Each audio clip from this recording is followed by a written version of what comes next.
Welcome to another edition of Pittsburgh Sportsline in the BPTV studios. This is our live Tuesday night show since October 11th, 2011, and we're right here in Bethel Park. You can watch us in Bethel on Comcast 7, only in Bethel Park.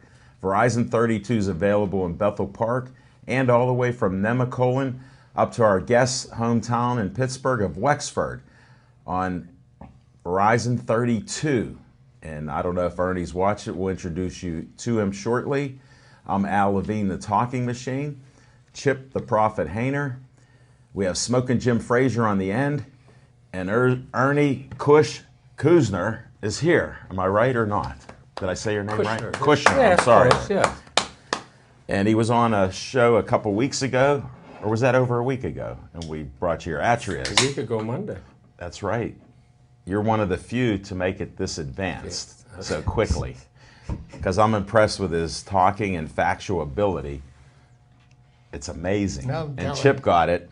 Hey, we just hit a new like on Facebook, 5,305 likes when I last looked today. So thank you for liking us. I'm proud of that, to honor our show and the thousands that are watching us from YouTube to TV. And our TV shows on every Tuesday night through Saturday night, 7 o'clock to 8 p.m. on Verizon 32 or Comcast 7, only in Bethel. And we're on other days during the week. We're on 7 days a week now, so thanks to Dave Cable, the community of Bethel Park, for doing that. Thanks to Carl, coming out of retirement to be on our camera tonight. He's one of the best. Carl, thank you. And Devin Shea, not only is he one of the best cameramen, he's in the control room making sure it all works out. I have a timer here that's accurate tonight, so we'll be in great shape for when the show does end. Hope you're enjoying it. We're going to talk some sports, and you know we have different segments. Our first segment is What's on Your Mind? And we're going to start with Smokin' Jim Frazier, who made it fashionably. Oh, it was on time. What's on your mind, Smokin' Jim? Thanks, Al Levine, the Talking Machine. And if you want the green, It's coming, baby. you got to see Levine. I feel like a Steeler wide receiver that runs a 4.7. You don't look like it. But, hey, what's on my mind is, first of all, I want to thank Al Levine, the Talking Machine, BPTV, and Dave Cable for allowing us to come here each and every Tuesday to do this. I'll be very, very quick. Just Why? wanted to run down.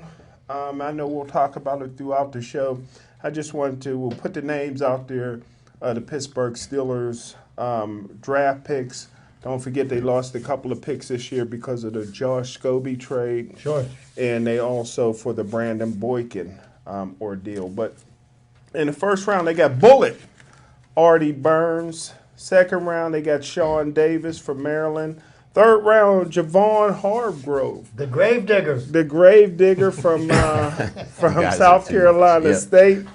Like Richie Hebner? No, I know. But thinking about Richie Hebner. Fourth round, they got Gerald Hawkins out of LSU.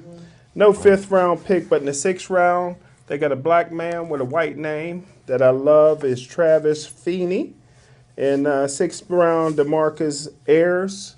I think he's still trying to finish a 40. Wide receiver with 4.7 speed. In the last round, and you guys got to help me on this one. Okay. I love the middle linebacker from Temple, but I have a hard time with some white names. First name is Tyler, got that, and his last name is spelled Matakevich. Kataviska. There you go. Okay, And he's going to be a fan favorite. He's a Hey, I have to do an tackling immediate machine. disclaimer. Smokin' Jim was born in Monroeville, has many other problems with white, black, Hispanic, and all people that have names. And he also has something where he has short-term memory loss, so he just knows sweeties. And if he just says, hey, my man, it means he doesn't know who you are. So when he talks about just a white football player who he didn't recommend they take, or did you? What are the three guys that you recommended is what I want to know. You've talked about it on our show. Well, I want to give you credit. This is the first time since our show started that Smokin' Jim had that many picks for the Steelers, whether they like him or not. Second round pick, although I wanted him at cornerback for 7 years and then moved to safety. But Sean Davis, outstanding. Going to be great. the next Dick Night Train Lane. Third round pick from the traditional black college of South Carolina What's his State. name? Can you his pronounce name it? is Javon Hargrave. He's a little weak. Yeah. Okay. And in the 6th round pick. Now, when the Steelers picked him, was Billings still on the board? Yeah, he had some injury problems, Billings. Okay. That's the reason why people were staying away from the Baylor guy. Should have been a first round pick. And in the 6th round, and because he had 4 shoulder surgeries, but I think he's as good as any linebacker. I've never had a higher grade on a player in any round in any year. Was the black man with the white name, Travis Feeney. So you guys are going to love him. 4.3 40, 40-inch vertical jump, and just a tackling machine. Outstanding. We'll see in 6'4", training camp. 235, just a freak of nature. And I got to extend his. Normally I don't extend what's on your mind. But he's given like D- as a grade each year. And I heard a rumor last night when I asked you that I had to check my hearing because you know my left ear, I'm deaf because of you. Can you please tell the fans and the new fans what your grade is up front here? Solid C. Okay. Dude, you lost a plus? Chip, that's why I wanted that. As Chip and I discussed. We lost a plus, but I don't know what happened since then. Oh, Must have been on that free agency side. no, you know what happened? He actually forgot who they drafted and their names. So he lost the plus because he goes, I know it was pretty good because 3 of my picks. But we got that clarified. He won't change again because that'll be what it'll be. Even if they don't even start any of them, they'll still be a C. And on Fiction and Fact from Smoking Jim's Almanac, you'll find out why it's a C. Good. Can't wait. I was hoping that you'd do a combination because never do we get separation there. All right, thank you very much, Smoking You're Jim. welcome, Hope you sir. fans have learned something, that Smoking Jim is right once in a while, even if it sounds controversial or crazy or none of the above. All right. I'll do the promotion, but that's Olive Oil's Pizzeria. They're our sponsor. 412-831-1900. If you're watching the Buccos, keep watching us. Order the pizza. Watch Smoking Jim inhale it. And he also has the Italian hoagie. Thanks for the slices, Dee. She cut it up very nicely. Now, Ernie, introduce yourself. And I'm going to ask you, after you do that, will you please tell us what's on your mind today? Okay, well, my name's Ernie Kushner, and I live in Wexford, Pennsylvania, and I actually came down here for the food. No, it was awesome food, though. What would you say you got it? I'll say it again. Say it again. Olive Oil's Pizzeria at Hillcrest Shopping Center. You can't miss it. Call right now. Call right now. 412-831-1900. Now you should memorize that now. I will. Get one to go home. Feed your family. I think I know where I'm stopping on the way to get my wife dinner. And I'll guide you there because it's only, I got here in 3 minutes. Okay. You know the shortcuts. Yes. Yeah. You know. Jim, it takes 18 minutes, but we're good. Ernie, officially, what's on your mind? Well, I thought about what was on my mind, and I have a lot of stuff on my mind, but basically, as I was driving out here, I went through the city, and it kind of popped into me what's on my mind. It's like, how did I end up in Pittsburgh? Perfect. Let's hear it. I was from Akron, Ohio, played there at high school and was recruited out of there to go to Kansas State, and also at the same time I was recruited to go to Duquesne and Pitt. So I'm thinking, okay, I didn't come to Pitt or I didn't come to Duquesne, but here it is, you know, it was like 10 years after that fact, I ended up in Pittsburgh. I got a job working for Converse. Tell them what year. 79, City of Champions. Great What year. happened then, Chip? Great This is year. why I brought him on. How we- Listen to who he met when he got here. So Through his job, through my Converse. job, Converse. Converse was big then. Now they're owned by Nike, and they do the Chuck Taylors. But at that time, they had football shoes. They had basketball shoes, obviously. And the first person I had to meet was Tony Parisi, the equip manager of the Steelers. Came in, and I had to meet Chuck Knoll, and then I was to meet Chuck Tanner because they were in the same building. What a trio. You know, so here I come rolling into town, right? You know, my Pontiac Le Mans with vinyl white top, you know, bucket seats, living large. I'm all excited. They told me they're going to pay me $17,500 a year, give me a minivan and a $12,000 expense account. I'd have come for free, Al. Really? I'd have come to get that job. You're a heck of a negotiator, just taking what they gave you. They told me that they could probably get me to 21,000 and a little bit. I said, just you know. And then when I went to an apartment, it was $360 deposit up in Roslyn Farms and another $360 first month. I'm like, whoa, because I was paying $25 living with about 8 guys in a place in Manhattan, Kansas. So you stepped up your game. I stepped up my game, you know. So anyway, I go into the locker room. I'd see Tony, and Tony says, hey, great to see you. You know, I heard you were coming, and you're the new Converse guy. And Mike Lewis was the other former Duke basketball player that lived here that was working for Converse. And he introduced me. And then in came Chuck Knoll. Chuck Knoll comes in. Now, he comes rolling in with, it's mini camp. And he looked at me, and I looked at him, and I went, I think I'm not supposed to be here, you know, because he gave me that look. And then he said, Tony, come here. He said, who is that guy? You know, they went around the corner. He goes, well, that's the new Converse guy. Well, Chuck Knoll comes out going, how you doing? Is there anything I can get you? I thought, wow, you know, and then we said our hellos, and then he said, let's go down and meet Chuck Tanner. So we go down to the Pirate locker room, which at Three Rivers, they were connected. You know, it was one building. They played in the same place. And I walk in there, and there's Chuck Tanner, and Tony introduces me, and he says, I think you might know someone that he knows. And I says, well, you know, my brother Art played for you when he was with the White Sox. And he goes, oh, you know how Chuck was, right? Yes. Oh, are you serious? Kidding me? I'm in his office now with the lounge. I met him, so I understand that conversation. And I got my feet crossed now. I'm having a beer, and I'm like, yeah, I'm part of the family, you know. So how long did that take you? To what? Cross my legs? Yeah. Took No, me, since you got asked on Meet Chuck and Chuck. it was within about a half hour's time, you know, and then it was a game was going on, and you want to go to the game, so, you know, I just walked in and walked out and walked up and went right behind home plate and sat. Wow. And then as time went on, I had like a couple players that were already in Converse. Steelers had a lot of guys in Converse at the time. You know, Lynn Swan was wearing them sometimes. You had John Kolb. I had Larry Brown. I mean, you know, and here I am, okay, supplying the shoes for them. So it was quite a, and you guys are talking about the draft and everything. Every year we'd look at who got drafted and where they came from, you know. Sure. To try to get them in the product at that time. And you'd have these little contracts you signed. And so that's how I got here. And I covered Pitt, and I covered Duquesne. They were Converse. And I covered West Virginia with Gail Catlett. And then later on I moved into a regional position, which took me like to 5, 6, 7 states I worked in. So Pittsburgh was one of them. But coming here, really great city.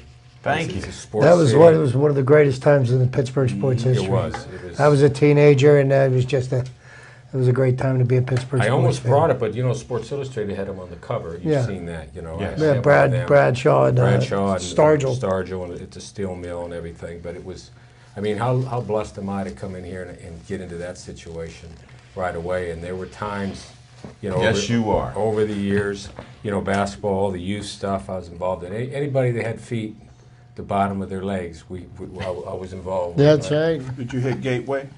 Yeah, I worked with Okay, Gateway. I knew that's- Smith, I mean, over the time. And then I went to work for Adidas, so I was with them for 10 years, most recently. And so that was what was on my mind. I mean, you know, being here in Pittsburgh.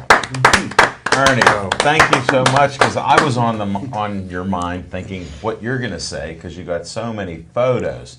He has so many videos. He come to our Pittsburgh Sportsline show, and he brought about 20 photos, and you know how I play dictator. I told him, bring up about 6.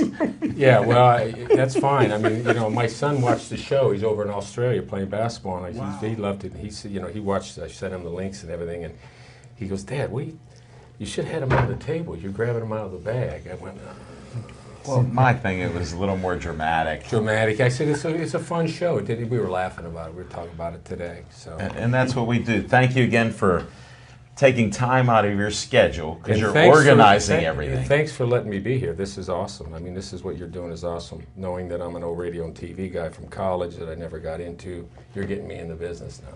There you go. My ego's even expanded more. Anybody that knows me, can you please expand the ceiling right now? And then It's hard to do. you also fed me. So I mean, my gosh. You know what? We're going to carry on with this right now. Thank you very much.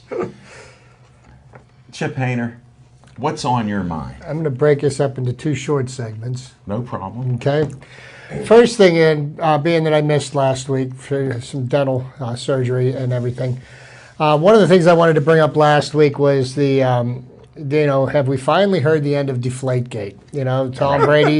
Tom Brady's suspension has been reinstated. And here's the thing, and I don't even understand why it had to go to an appeal to get the correct verdict, because the answer came out the way that it should have been. When they appealed this the first time, the judge was supposed to rule on whether or not the commissioner of football had the right to discipline the players, right, which was a right that was granted to him by the players' union in the collective bargaining agreement. Their last contract. So when they went to the arbitrator, he didn't even bother touching on that issue. He went at the evidence as to whether or not Tom Brady deflated the balls. Well, that's not what the issue was, and that's not the reason why they were really suspending him. So now it goes to the a panel of arbitrators. They ruled that yes, in fact, the commissioner does have the power, and the players' union gave him the power to do that. So now, they're extending Tom Brady's extension so that he can file an appeal. Like, where's he going to go now? The Supreme Court? And if the Supreme Court would waste 1/10 of a second trying to rule on this, it's a waste of everything. But that's all I got to say about that. It's just so ridiculous. Serve your 4 games, take your medicine, and get back to playing football. Next thing I want to touch on is right now the Penguins are in a very heated playoff series with the Washington Capitals. And the Capitals are probably the best team in hockey this year. Right now, the Penguins, I would have to say, are pretty close to being the second best team in hockey. I really feel that whoever comes out of this series could be a legitimate contender for the Stanley Cup. I won't say that until after the series is over, but the Penguins are showing a lot of promise. But here's one of the problems that I have with the NHL, not so much the Penguins or the Capitals. The NHL is trying to get national recognition, wants to get a national TV contract to get in the big money that the rest of the professional sports are. But they manage discipline in this league like a bunch of buffoons. You've got Brooks Orpik that nearly takes off Ole Matta's head, lays him flat on the ice. They give him a 3-game suspension. Okay, great. That was warranted. They took out one of our players. The only reason there was a 3-game suspension was because he knocked the guy into next week and he can't play. Okay, so last night Chris Letang does pretty much the same thing, launches himself into an opposing player, hits him in the head, targeted his head, okay, and he gets a 1-game suspension. There's why? To be honest with you, I'm a Penguin fan. I know we can't afford to have Chris Letang suspended for 3 games, but he should be smart enough to not make those kind of mistakes during the course of the game. If they're going to have a rule to remove headshots from the game, it's an automatic 3-game suspension. You hit anybody in the head for any reason, period, across the board. Doesn't matter if he's injured or if he's not injured. They need to make this happen. But how are they going to do that when they allow fighting in hockey and players will sit there and punch each other repeatedly in the head? I like that. And nobody gets suspended for that. Right. So if you want to really kind of get more interest in the game, be more consistent with your penalties, then get the rough stuff out. That's what's on my mind. I like fighting in hockey. You don't even watch hockey, but that's another disclaimer. That's the reason why I don't, because they took the fighting out of it. They haven't taken it out yet, Jim. That shows you how much you watch it. We're not going to check the veracity of Smoking Jim's statements. We used to have 2 sources that confirm it. I stopped at 17 because none of them could confirm that. He's a good man. He got a nice smile. Everybody loves him, including me. So I do appreciate it. Chip, to interrupt Smoking Jim on a rant that makes no sense. You couldn't have stated it any better, because I've been telling people about that. As long as you have the fighting, you're not worried about the brain concussions with the other players. Every other sport is doing things to get that out of it. Professional football, that's a collision sport, and they're trying to get the head hits out of it. Hockey, they just don't. Look at NBA. It's not a contact sport, but it's one of the toughest contact sports that's unofficial. What is there to deter you from taking somebody's head off? There really isn't any. I don't see any problems with boxers. Soccer's starting to wear helmets now, too. Well, really? See, yeah. And Smoking Jim wasn't a boxer as far as I can verify this.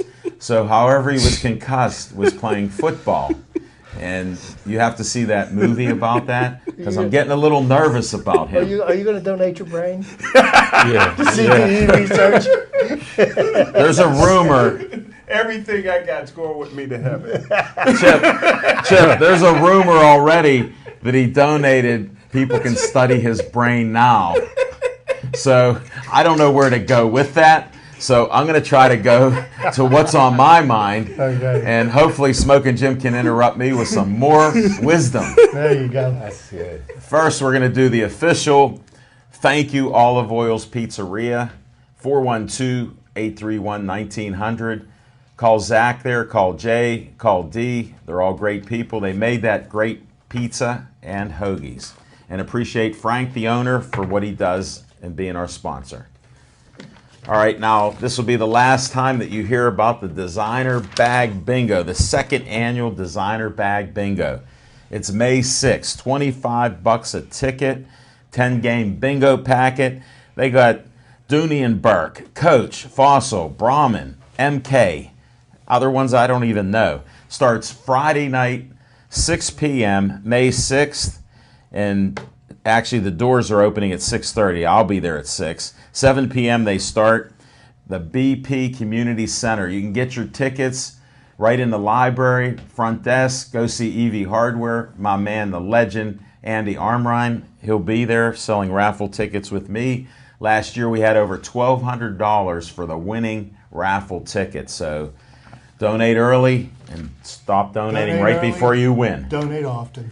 Now, we had a returning guest to our show, and I'm honored to have the first female kicker on the Bethel Park varsity football team. Kelsey Tischler sent me an email. She goes, could you promote this little thing we're doing, a 5K color run? Smoking Jim thought it's only for black people. So we did have to clarify that, because if you hear Smoking Jim on the show, you know he talks about this stuff. I don't care what color you are, if you're even an alien. So we had them clarify that they throw like chalk on you for the 5K. Yes, sir. Color run, Smoking Jim. They're going to give you a free ticket because they don't think you can walk 5K. It's $15 for a ticket. Starts at 9 a.m. You can run, walk, and I got something put in, crawl. And it starts at 9:30. All the proceeds benefit Shim. Smoking Jim could tell you more, but I don't know if he's able. It'll be at the Bethel Park High School. So it's not hard to find, and they'll be doing that May 15th, again, 9:30. It's a great thing to do. Now, on some of my other promotions, it gets a little lengthy. We're talking about the Bethel Park Community Foundation. I'm one of the trustees on the board. Do you have a local organization except for Smoking Jim Frazier promoting organizations in Bethel Park? You can receive, if you place, an ad or talk to them or call them up or go online, from $100 to $5,000 to help your organization and the kids and people in Bethel Park. That's the Bethel Park Community Foundation. Please contact them at bpcf.org. Check that out. Now, Smoking Jim and I are honored. We just got invited to do boxing at the Brownson House, their first boxing match in years, and it's on May 14th. 10 amateur bouts officially sanctioned. Starts at 6 o'clock till 10 p.m. Tickets are only $20. It goes for a good cause. Brownson House helps the kids and young athletes and young men and women to keep them off the streets and have a constructive life. And this is one way through the 10 amateur bouts that they do, and they train all the time. They were at our show last night. So check us out May 14th. It'll be a great time, and that's on 1415 Jefferson Avenue. Now, another friend of ours, he's done this a few times. What it is a fundraiser for the Roosevelt Park in Arnold. May 15th is a popular date. Look at the groups. One of our friend is Miss Freddie, a blues singer. She's awesome. The other bands are great. Guess what it costs? Smoking Jim. You remember? $5. My man can help with an advertisement. Only $5, May 15th. And this is all day long. They have it from 12 noon. I'll be there. You will not. And it goes all the way to 8 p.m. So it's great. Gates open 11:30. Just awesome. On Rankin Street and Dre Street, gates will be open. Check it out. They've been doing this at www.newkenarnoldsocial.com for years. It helps to keep the park alive and keep it going. Let's see what else I got. On a sad note, a good friend of ours, Jose Carabella, his sister had a beautiful daughter, and she committed suicide. So there's a Walk for Hope, and this is Sunday, May 8th, and which you didn't know, it's Mother's Day. So I do want to wish all the mothers some happiness, but this is on a sad note. And it's about suicide prevention organizations to help as many people as possible. You know, you just don't know. Nobody thought she was sad or wanted to kill herself, and it's a Walk for Hope. If you could get a close-up on this, Carl. And Carl's doing one heck of a job on these close-ups. Thanks, Carl. Outstanding. Thanks, Carl. Absolutely. It's like riding a bike. Once you learn how, you never forget. I know. I don't think he gets off of the bike, though. You got it? He got it. Thank you. Then the last one that I do, I always promote the Joey Fabus Cancer Foundation. This young man's a hero of mine. I like helping their family out and everything. Can you get that? And if you could donate $1, 50 cents, anything to them. He died of DIPG, which is a terrible form of cancer which affects your body and your system just starts to shut down. It's a death sentence. Within a year after they, figure out what happened or something's going on with you, their diagnosis is death, no cure. They've donated over $60,000 to a doctor that they donated his brain, and they're trying to find out what even causes it and what they can possibly do. So Joey Fabus Foundation, check it out. And we end the show every week, just so you know, we say, stay Joey strong. I'll do it early, stay Joey strong, and we'll end it at the end of the show.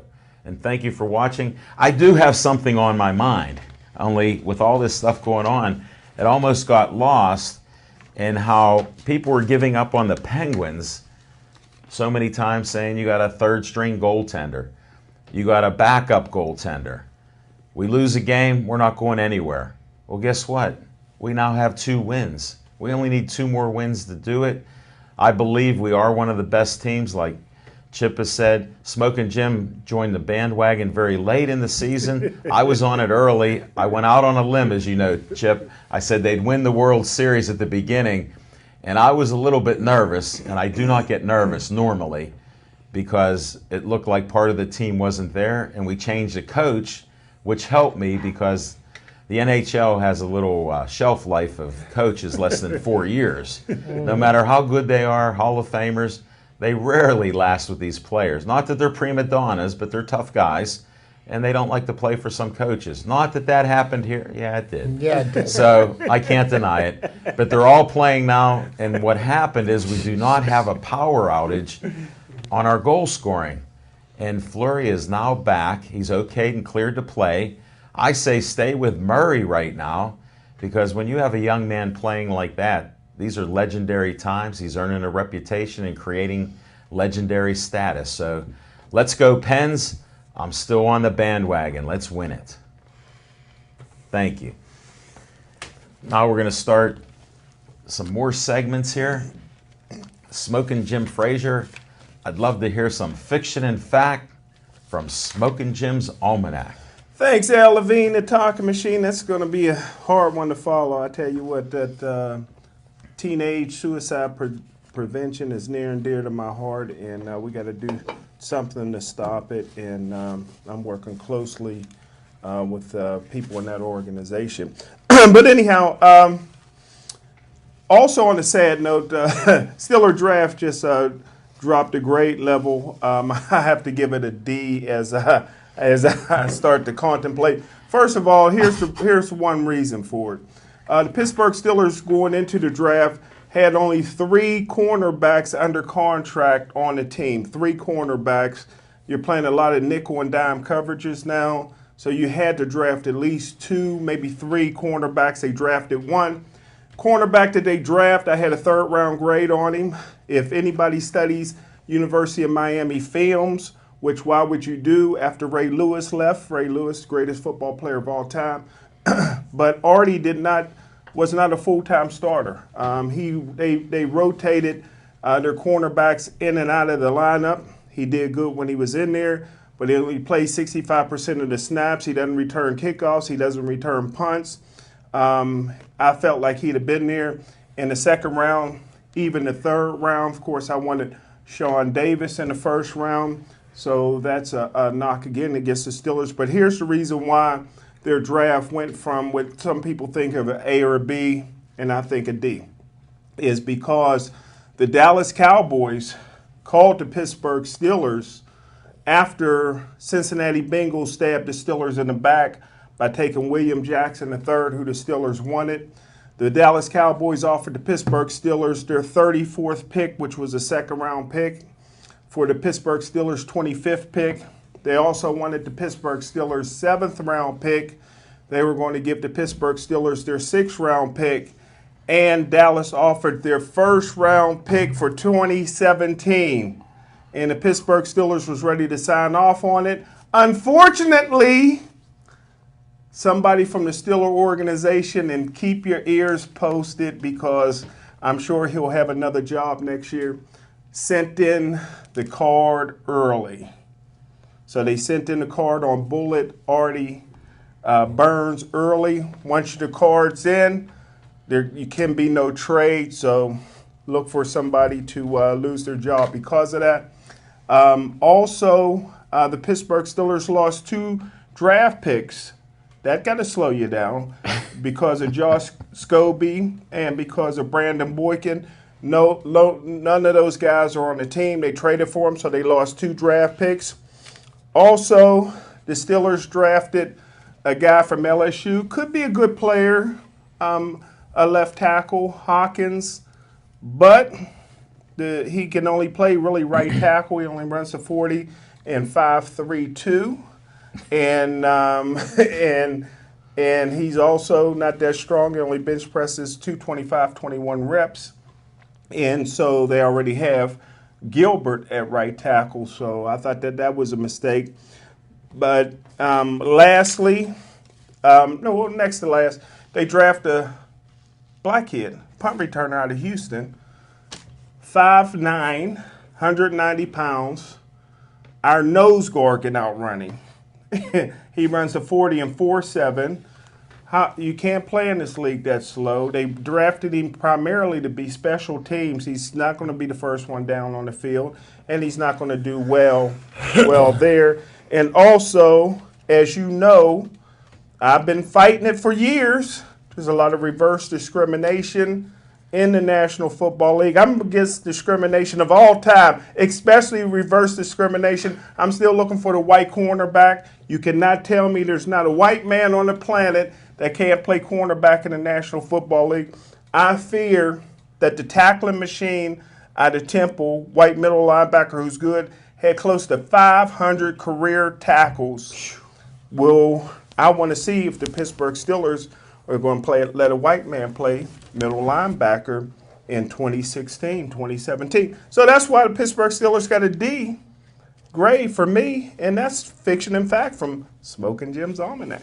Smoking Jim, we got a lot of fiction there, my man. Because whatever were the facts went from C+ in the short conversation that I talked to you. So I don't know what happened. I don't know if it was the first steak you missed or it was the last steak that you had. The only problem with grading draft classes 3 days after the draft or 4 days, 5, whatever it may be, you really don't know how the draft class is going to pan out, at least for a couple of years. You see what kind of, players these young men evolve into, and we'll see what happens. Yeah, those 2 picks that we could not get because we traded for Josh Scobie and Brandon Boykins, we already know they ain't going to pan out. We ain't have them. That is very interesting. And we'll talk more. If we have time for a Steelers segment, we'll talk some more because I'll ask some important questions of Smoking Jim. So hopefully I'll get the facts. I'm hopeful. Thank you, Smoking Jim. But one last thing before I say this. Okay. I said before the draft, and I'm saying it now, the Steelers did not need this draft to win the Super Bowl. They're already a Super Bowl championship team next year with or without this draft. Congratulations. Smoking Super Bowl Jim, champs. I'm glad you brought that up, but you sort of went ahead of what I was going to say. my fault. But that's all right. No problem. You didn't bring me no peanuts this week. Well, you forgot that money you were giving me. And the new tea is very delicious and fresh without peanuts. So you're welcome, buddy. Now, Ernie, we usually talk about some of the things we're doing. Now, I just wanted to ask you one thing and describe. You have all this film on all these famous people and yourself involved in, all the shoe business you've been involved and photos. How are you progressing with organizing that? Well, first of all, back. And tell them what I'm talking about, so it's not just a. Well, when I was working for Converse, and I had been a radio and TV major in college, I came out, and when I always had a camera in my hand. If it wasn't the first, I started with a 45 millimeter camera that I bought from Howie, from Mr. Homa, who was the photographer for the Steelers. Unfortunately, he passed away, and then I ended up working with Mike Fabus, and I took pictures just constantly. Like the guys at Converse says, that guy's got a camera stuck in his head. So okay. So I'm out videoing. Now I get a regional job. I'm with Larry Bird, Dr. J, UB Brown. Here I'm just dropping names, baby. Yeah, but we're gonna see these because I'm gonna force it out. See, I would say this, that I'm one person that can tell a story, but I have video or pictures to back it up. I don't. You went beyond fiction and fact. So, but the thing, for Ernie Kushner, and man, we got a new segment. And I didn't know why I was doing it at the time. I just captured all this stuff, and people look in the camera, go, "Quit! Turn the camera off! Turn the camera!" Whatever. And I'm like doing Larry Bird. We're on the golf course, and I'm like, "Oh, geez, what's he gonna say?" But he was too focused. He said, "Thank you." He said, "Thank you." Yeah. Well, that was the day we played in the West Indies in some Converse tournament. I was there, and he liked me because I chipped one, and I wasn't a very good golfer. It's a hard game. And I hit a goat. Well, we're going to continue these stories. This poor goat started screaming. We're going to hit. It wasn't a goat climbing a tree, I heard, but we'll go from that, and we're going to build on this because we have more interesting and factual photos and videos from Ernie Kushner. So we will go deep into it. Thanks for teasing our friends and fans. We may partner up on some other shows, so we're going to do something like that because I sense there's some interest in it, my friend. Got a lot of good stuff. You'll be intrigued. I told you he can talk more than me, so he's shut down now for a while, so appreciate it, Ernie. We got to go to, we're missing Chip's trivia time for 2 weeks. So I know it's going to be a long one. No, it's not actually. No, let's go to Chip's trivia time right now. We got some segments to get through. We got Penguins, we got Pirates, we've got Steeler draft. You got it. Okay, but I'd like to go over some historical facts from the wonderful game of baseball. They're going all the way back to 1939, May 2nd, 1939. Very significant day in baseball history. The Iron Horses streak ended. Lou Gehrig sat out the first game, his first missed game in 2,130 consecutive games. Wow. So, his was the case. The New York Yankees had a perfectly good first baseman. His name was Wally Pipp. He sat down for one day, never got his job back. 2,130 days later, he got that done. Also, a little mention here to some two-sport athletes, and I didn't know that there were really two-sport athletes that predated Bo Jackson and Deion Sanders. Wow. Yeah. Yes, a couple of them. Two-sport players pitched in the fourth inning of a game at Fenway Park on April the 27th, 1963.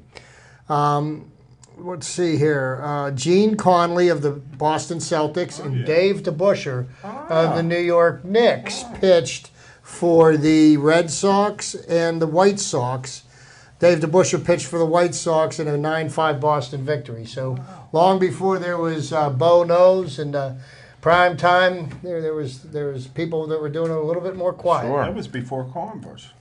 Yeah. And didn't Dick Groat play two sports? Mm-hmm. Well, Dick Groat played college basketball for Duke, and then he ultimately ended up playing with the Pirates and the St. Louis Cardinals, and he actually won 2 World Series titles, one with the Pirates and one with the Cardinals. Right. No Globetrotters? What's that? No Globetrotters? As far as I know, but I could be We're wrong. talking Jim. facts. Dick Groat. Bob Feller struck out 11 Yankees on April the 30th, 1946 for the second of his 3 career no-hitters. Career no-hitters, you throw 3 career no-hitters in a baseball career, and that's pretty significant. The record's held by Nolan Ryan with 7. Wow. Nobody else was even close. Who was it? Alan's favorite pitcher, Sandy Koufax. Baby. He had 4. Yeah. He had 4, and the sad thing about him, if Tommy John surgery had existed at that time, who knows? He may have ended up with. He wouldn't have had the double or arthritis. triple. He Right. wouldn't have had the arthritis. They would have fixed the tendon in his elbow. Yes. He would have had a much longer career. And Smoking Jim, here was his arm. Left-hand pitcher. He could hold him out straight for you. Wow. That's how short it became. Going back to April 30th, 1961, and I remember this day very well, Jim. 6 home runs were hit by 2 of the greatest home run hitters of all time. Both members of the 600 home run club. One of them Willie. ultimately made the 700 home run club. Willie Mays of the Giants hit 4 home runs, drove in 8 runs. And Hank Aaron hit 2 home runs for the Braves that day. So think about that. 6 home runs by 2 of the greatest home run hitters of all time. On one day. Steve Carlton on April 29th, 1981 became the 6th pitcher in Major League Baseball history to strike out 3,000 batters. He was the first left-hander to do it. Roger Clemens on April 29th, 1986 set the Major League record by striking out 20 batters in a 9-inning game. Jim, do the math, 27 outs in a game. He struck out 20. That's good math. That's good 9 math. times 3. Okay, -7. we've always joked about the futility of the Pirates for the 20 years without going to the playoffs. Well, Yes. There's a team that does have an even more dubious distinction of futility. That was the Baltimore Orioles, and on April the 28th, 1988, they set an American League record by losing their 21st straight game, falling to the Minnesota Twins 4-2. The reason I bring that up because on April the 29th, the streak ended. They beat the White Sox 9-0, but that was a pretty hapless situation for a storied franchise. Yeah. The Baltimore Orioles won a number of world championships. The Great early pitching. 70s, the early 80s, Cal Ripken, Earl Weaver, Frank Robinson, Brooks Robinson, the whole 9 yards. Let's see what else I got here. Cincinnati rookie Frank Robinson hit the first of his 586 home runs on April the 28th, 1956. And one last thing, something happened last year in Major League Baseball that has never happened before, and I don't know if this has happened in any professional sporting venue. But it is believed to be the first Major League game played without fans in attendance. This happened on April the 29th, 2015. The Baltimore Orioles, Chris Davis hit a 3-run homer in the first inning of the Baltimore Orioles, defeated the Chicago White Sox 8-2, and because of the riots in Baltimore, they had no fans in the stadium to watch the game. They broadcast the game, and could you just imagine being a player used to playing in front of 30 to 50,000 people and just sitting there and just solid quiet. That would have been more distracting than the noise. They still got paid. Yeah. Oh, of course they got paid. Thanks, No, Empire. because the Major League Baseball Union, they take care of their players, not like the NFLPA. Well, let me just say, let's just say this. You talked about a lot of home runs, but you never mentioned Barry Bonds. Oh, if he'd have hit them legitimately, I would talk about him. Wow. Hey, to add to that trivia about Nolan Ryan, his second no-hitter was in Detroit, and my brother caught the game. Really? Yeah, so he caught Nolan Ryan's second Say your brother's name so then your son will hear his name in Australia. He was pitching for the California Angels then? Is that correct? Yeah, Art Kushner. Yeah, Art. He played for the Angels, and he caught the game. I've been to his house. What an honor. I even videoed his. Tell me it ain't so. I videoed his, he has these 2 catcher's gloves. He's I'll tell you the story some other time. That would be great. Thanks for the teaser. You've been to whose house? But he has my brother's has all his memorabilia in there. Wow. He has everybody signed that hit the 600 home is that runs. nice? And he has a story about Barry Bonds, which we'll save for another time too. Sure. You have an open gotta invite to bring come you back. We got to bring you back. when you're available, because you can't tease me. But I have some trivia that I wanted to tell Chip last week, and when he couldn't make it because he called me early, and you might know about it, you might not, but most people don't. There's only been one inside the park home run hit by a major league ball player, and he's local. 1956, in his second year, Roberto Clemente did it, and there was controversy back then because, as you know, there was issues black and white, etc., especially Hispanic, being a black Puerto Rican. Gentleman wrote an article about it. With that. Oh, he was a white gentleman, wrote this article. They thought it was unprofessional, too crazy. He ignored the third base coach trying to stop him, and Roberto made no problem. As you know, he was a great runner, great speed, great baseball sense. The only home run inside the park by a player is Roberto Clemente. It didn't get publicized. Somebody posted a little while ago. I posted it just this past week that I put out there because I read it's that rare. story before. It's rare, and You mean that's the only one ever? No, it's the only one I believe that ended the game. Yes. Wow. It was a walk-off. It was a walk-off inside the park home run. Man. Right. And And then- that's something that should have been promoted. In this day and age, you would have never heard the end of that. Yes, and I yes, wanted sir. to bring it out Yes, with sir. Chip because he always tells me as useless information. Yes. And I go, no, it's great trivia because look what I read. And I had heard about that before, but I saw the article because somebody had posted it again. So I said, I have to put it out there again and talk to Chip about that. See, you were mentioning about Nolan Ryan, and I think that's absolutely fascinating that your brother caught his second no-hitter. I had some friends that played for the Pirates in the 80s, and I used to be able to get tickets behind home plate whenever the Astros would come into town.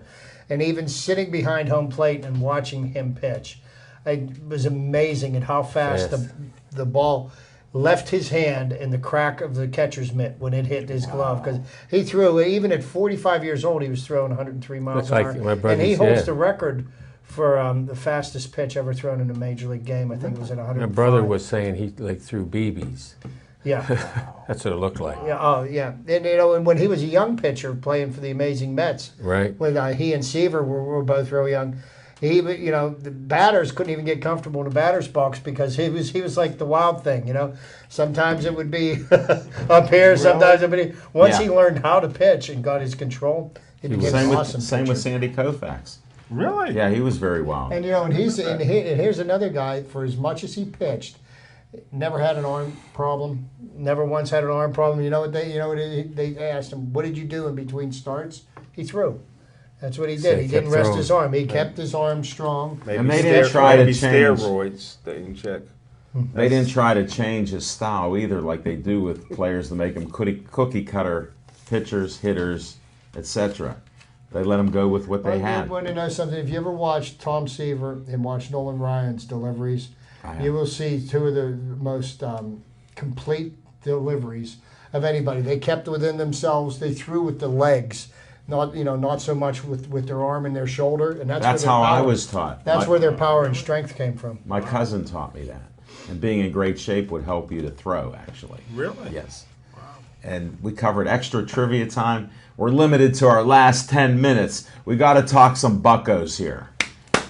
Cutchin's hitting home runs. The team's hitting home runs. They're not Well, winning all the games they should. Everybody said that the Pirates need to come out the gate and they need to have a good April. Well, last year we were 12-10 coming out of April, and people said that the Pirates didn't have a good April.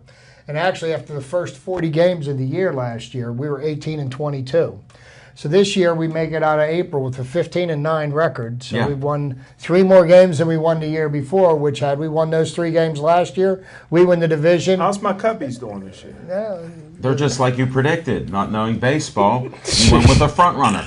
They're winning. You don't know a thing about it, and the suits that they wear going to different games. They're You winning, know that? 2-0. They're winning 2-0 right now, Jim. He still doesn't even know the manager, Joe Madden.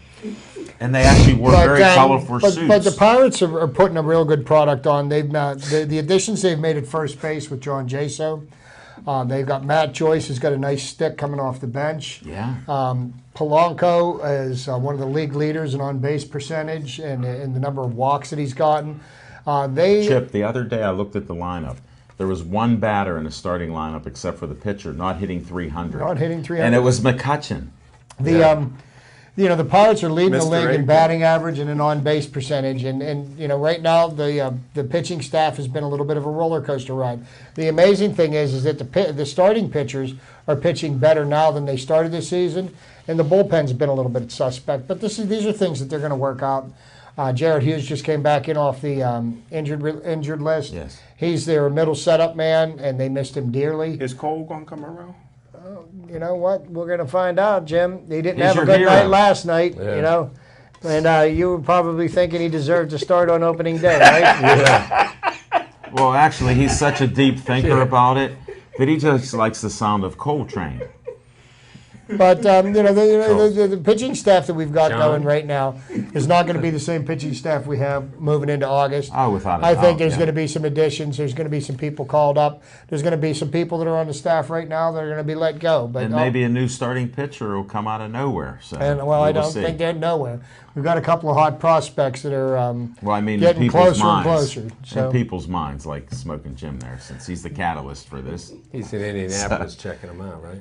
All right, well, let's go Buccos. We got that covered. But I wanted to touch on the Steeler draft with Smoking Jim Frazier because I don't get worked up on the draft, good or bad. I like if they pick the best athlete and he plays sometime. That day you had Sports send over some short. Yeah, I don't want to hear about that because you don't like him. And don't be pumping him up now to get free food. So we don't want to hear that. But with the Steeler draft, I'm one of the exceptions. I don't get worked up about it because it's rare. I was talking to Chip earlier before we started that anybody starts. Now out of necessity, because they've been rebuilding for years and haven't replaced the star players, Good point. you need a couple players that can start. So that's why it's suspect when Smoking Jim likes these guys. When will they play?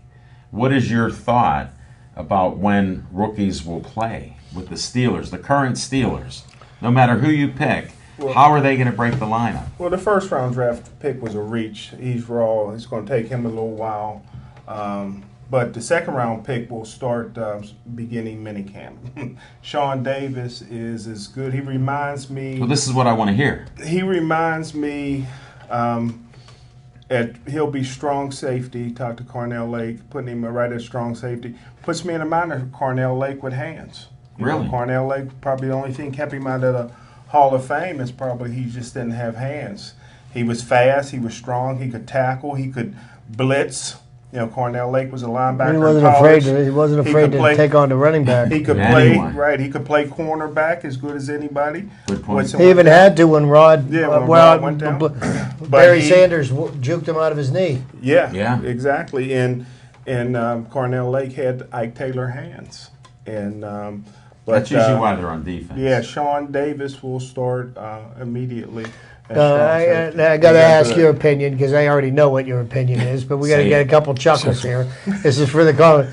Well, how brilliant of a move was it for the Steelers not to take on the fifth-year option for Jarvis Jones? Oh. Are we going to see the swan song of Jarvis Jones? Is this going to motivate him to become an NFL outside linebacker? Well, the brilliant move would have been never to draft Jarvis. Too late, Too slow. Smokey. Yeah, We're beyond that. that ship sailed. Immediately. But beyond that, he's never going to be. He doesn't fit in the system.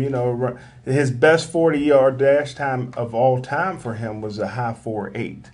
He's a 4.9 guy that he just doesn't have that burst coming off at right outside linebacker. But the black man with the white name, Travis Feeney, will take care of all that. Are we going to That's hear the this all future. year? Yeah, Okay. we all year long. Okay. But Just checking. the Steelers did the right thing. They Disclaimer, were smart disclaimer. because had they did that, they would have guaranteed him $8 million. $8.5 million, yeah. 8.5 in 2017. And then, and so for if he 3 got hurt, sacks. he was still, Yeah, 3 sacks in the last Yeah. 3 years. I Yeah. mean, that's, I just don't see it. Now, this could work in the Steelers' favor if by some act of God that he would by chance play way above his ability, then the Steelers win because they get a good year out of him. I haven't been very impressed with him. He's too upright. So he needs to get with Debo and learn how to use some leverage when he goes into those offensive linemen. Well, them Akron, Ohio guys are just tough anyway. But the Steelers ought to get rid of Jarvis Too Slow Jones and his draft mate, soft Michael Adams. He's still on the roster? Still on the roster. And they have not ruled out. I talked to Coach Munchak, and he don't like him, but he had to say the political thing. He says, we're hoping, he is out all year with a back injury. That yellow streak that runs down the middle of it didn't help him at all, but they're hoping that he comes back healthy and can be a swing tackle. But in the 4th round, they drafted a swing tackle, so who knows? Well, very interesting. That's our little Steelers segment. We've extended on a lot of things. We need a little Penguin talk here. Looking for a white cornerback. Well, thank you, Smoking Jim. But speaking to the Penguins, with a black name. Everybody's been really high on the Penguins, and I still, I have not fully bought in them, not all in on them yet. I honestly feel that they make it past this round, I'm going to start becoming a believer, and I don't think for a moment that I'm out of Kool-Aid. I'll get you some next week. This series is anywhere close to being over. I honestly think that the Capitals are going to take this to take the Penguins apart tomorrow night. We've got our two best defensemen won't be playing. Letang out on suspension. Ollie Mata's still seeing stars. I wasn't very impressed with Derek Pouliot playing for Mata last night. Right. And if you notice, the third period, the Capitals seemed to take charge of the game. And we were lucky. The Capitals are a very, very good hockey team. And, this series, I have a feeling it's going to go 7 games. And when you get to the 7th game, it's flip a coin, Right, and they are a very good team. The Capitals were the best team in the league this year. Look at the scoring, look at the size of their team, and look at the speed. So they have it all. Well, and then they've got the monkey on their back because Ovechkin has never played on a championship team. Right. And everybody is comparing him to Crosby and their statistics and their careers. And the only thing Ovechkin doesn't have on his mantle is a Stanley Cup and a gold medal. And he's not going to get it this year. That's what I tell you. He's not getting it. I understand your logic, but sometimes the emotion comes into sport because I'm a fan. And I see a lot of great things there. I'm hopeful that the young guys step up another notch because their speed is actually helping. See, what the Penguins' big problem was the last couple of years was they would lose their cool. Somebody would get under their skin and they would they'd just lose their minds. Well, I think what you saw Letang do last night was a reference back to that because the Capitals are playing an extremely tough series, and it's hard to not retaliate when somebody keeps on cross-checking you, slashing you, taking dirty little jabs at you every time that the ref's got his head turned. And the Penguins can't afford to do that. They don't have a team that's built like that at all. And the NHL has changed the speed and the forechecking they have. They can still win it doing that. They can't lower themselves to that gutter level and the street hockey type of play and garage hockey that Lemieux had talked about, and that's how it is. I mean, we're just about out of time. Smoking Jim, anything else you got to bring up? No. Ernie, anything you want to say before you go? Enjoyed being here with you guys. I learned a lot tonight. You know what? I can't wait to hear some of your stories. And we are going to have you back on Tuesday nights if you can make it. Chip, thanks for catching us up on all the trivia and other insights on the Buccos and everybody else. My pleasure. Carl, thank you for the camera work. Devin, whatever you're doing, I don't see it, but it looks like a good show. We're just about winding down now. Thanks everybody in Bethel Park and the surrounding areas for watching us. Verizon 32 everywhere, Comcast 7. Enjoy the spring weather. I know today wasn't the best, but I want all of you to keep watching us. Stay tuned for our On Location show at Atrius PNC Park on Monday, and stay Joey strong.